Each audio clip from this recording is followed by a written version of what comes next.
Hello, welcome to part 2 of our Gigassssss Basics Guide. Reminder that this is game version 4.2. In this part, we're going to talk more about strategy and go over some basic game plan elements, which will build on the essential tools we already went over. We'll also suggest some players to check out and cap it off with a brief character summary. Don't forget about all the resource links I mentioned in part 1. Those may be very useful to you, especially if you are brand new to the game. I've included those once again in the video description below. But enough of that, let's get going.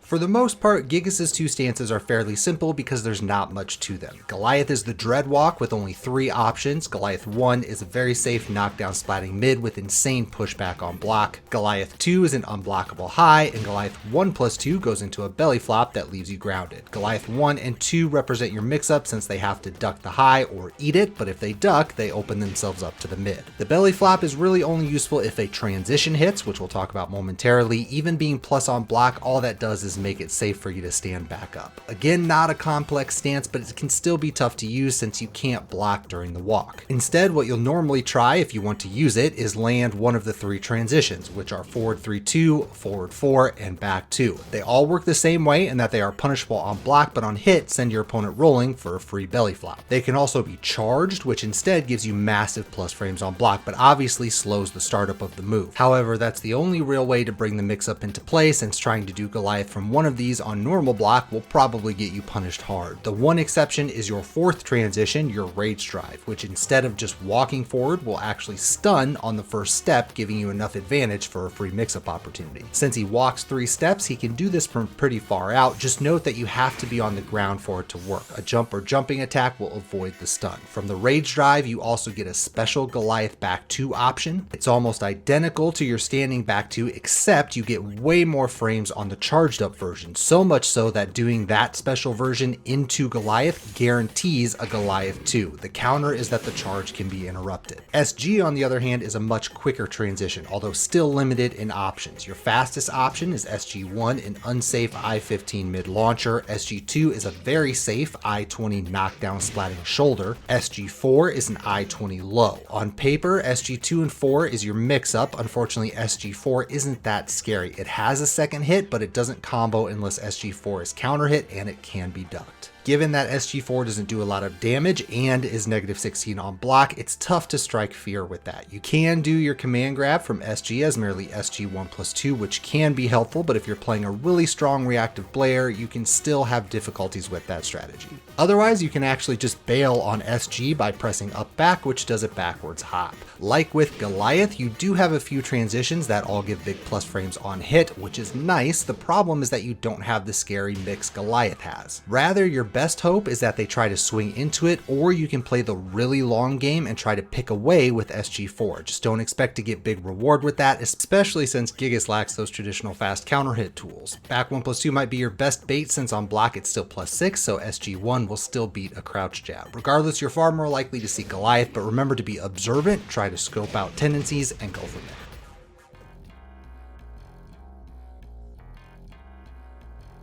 I'll rip the bandage off right away. Gigassssss isn't a great character because he has so many weaknesses, so you really have to lean on the couple things he does well. The most obvious and simplest one is spacing and reach. A lot of Gigassssss players will stick to an easy game plan that is heavy on jab checks and max range forward 4-2s. Forward 4-2 is safe and hits hard enough that a few of those can win you the round. His jabs will be there to stop dash-ins and pressure in general, since he doesn't have any of the quick, awesome counter hit tools that most other characters have, like a Magic 4. As you work the jab and forward 4-2 game, occasionally stick out something like down forward 1 or watch for a down 2 opportunity. Also do running 2 every once in a while to keep them guessing on how committed you are to playing the spacing game. The other thing that you can do is just spam. It sounds weird since a lot of Gigassss's moves are bad enough on block to kill his turn, but not everything is like that. More to the point, most players know how crappy Gigassss's frames can be, so there's incentive for them to run slower, more powerful mix-ups and pressure tools. When an opponent does that, it opens them up to counter hits. It's a risky way to play for Gigassssss, but since he hits so hard, it can be really effective.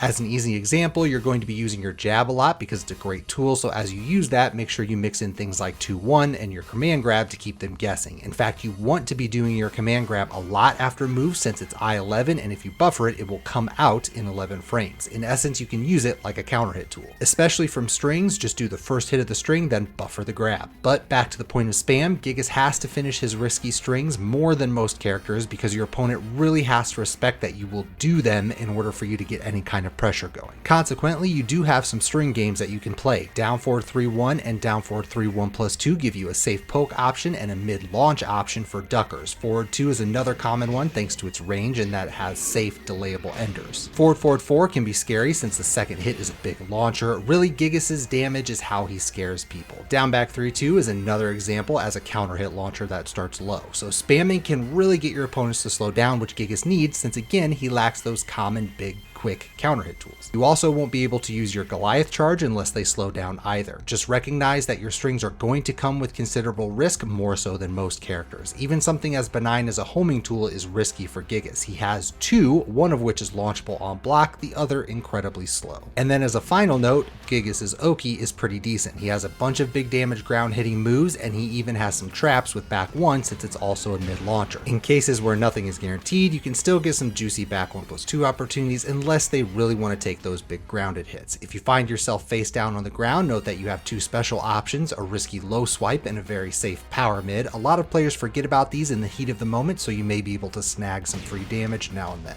So overall, Gigass isn't overly complicated. You're going to get pressured a bunch, just accept that. Gigass is a sluggish character with very limited panic tools, so work your jabs the best that you can. Try to make some good reads with your crushes, learn to utilize the down 3+4 power crush, and occasionally get wild with your risky stuff. Also note that a lot of players will get lazy with their own risky stuff. Normally eating a 10 frame punish isn't a big deal, but Gigass's 1-2 is so damaging that a couple of those get you right back in the match. Really hurt opponents who are trying to get away with -10 or -11 stuff. In other words, make them play safer than they normally would. In any case, play fast and do the best you can.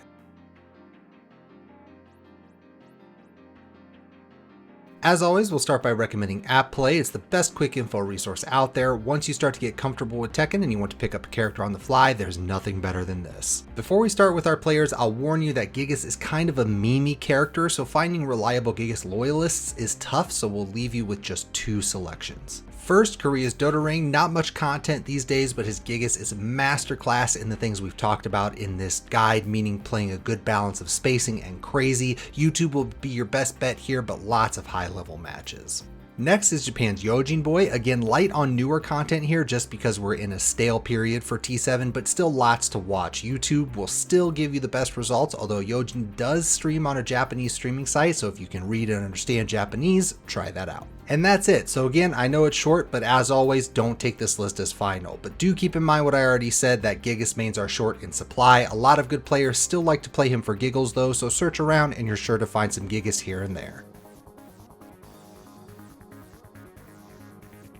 This brings us to the end of our guide. As we said earlier, Gigass is a pretty weak character and can be tough to win with. His punishing is good in an untraditional way because his 1-2 is one of the best 10 framers in the game, and at least he has something at all the important frame markers, but he can still be abused by certain moves. Generally, outside of his exceptional range on certain tools and his high damage on most things, he's weak in nearly every other area. He's a big body, his block frames are pretty terrible, his panic and or fast counter hit tools are nearly non-existent, his scariest lows are also really slow, and although his command grab has great reward, it can be really tough to land on good players. So really be annoying with the jab, play heavy on the spacing game, and be really wise with your risks. Keep at it, and I wish you the best of luck in your training. And with that, thanks for checking out this video. Don't forget to like, subscribe, and turn on notifications here on YouTube so that you get alerted when a new video drops. Twitch and Twitter links are also down below. Lastly, huge thank you to our patrons. The more support we have, the more resources we can devote to channel content. So again, I can't thank everyone enough for considering supporting the Patreon. Stay safe everyone, and we'll catch you next time.